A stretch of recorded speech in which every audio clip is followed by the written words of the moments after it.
Hello दोस्तों, नमस्ते, प्रणाम। मैं मंजू सिंह 05 चैनल से बोल रही हूँ और एक गाना गाने जा रही हूँ माता जी का। वो आप लोग सुनिएगा और कमेंट बताइएगा कैसा लगा।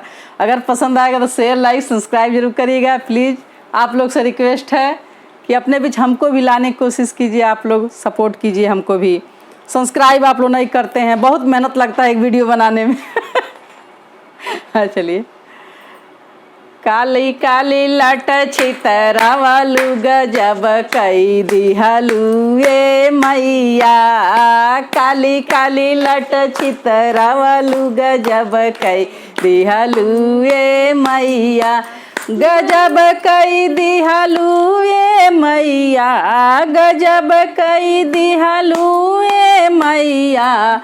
काली काली लट छितरावलू गजब कई दिहलू ये मैया। काली काली लट छितरावलू गजब कई दिहलू ये मैया। मैया की द्वारा एक अंधा पुकारे, मैया दुआरे एक अंधा पुकारे।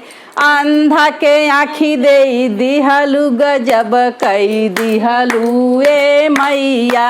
अंधा के आँखी दे दिहलू गजब कई दिहलू ए मैया। काली काली लट छितरावलू गजब कई दिहलू ए मैया।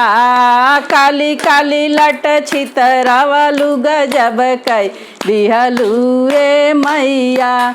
मैया की द्वारे एक लंगड़ा पुकारे, मैया की द्वारे एक लंगड़ा पुकारे। लंगड़ा के टांग दे दिहलू गजब कई दिहलू ये मैया। लंगड़ा के टांग दे दिहलू गजब कई दिहलू ये मैया। काली काली लट छितरावलू गजब कई दिहलू ये मैया। काली काली लट छितरावलू गजब कई दिहलू ये मैया। मैया की द्वारे एक बाझिनी पुकारे, मैया की द्वारे एक बाझिनी पुकारे।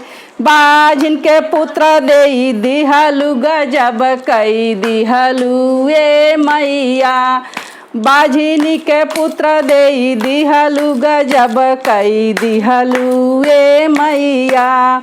काली काली लट छितरावलू गजब कई दिहलू ये मैया। काली काली लट छितरावलू गजब कई दिहलू ये मैया। मैया की द्वारे एक कन्या पुकारे, मैया की द्वारे एक कन्या पुकारे। कन्या के बर घर दिहलू गजब कई दिहलू ये मैया। कन्या के बर घर दिहलू गजब कई दिहलू ये मैया। काली काली लट छितरावलू गजब कई दिहलू ये मैया। काली काली लट छितरावलू गजब कई दिहलू ये मैया। जय हो माता जी, जय माता जी।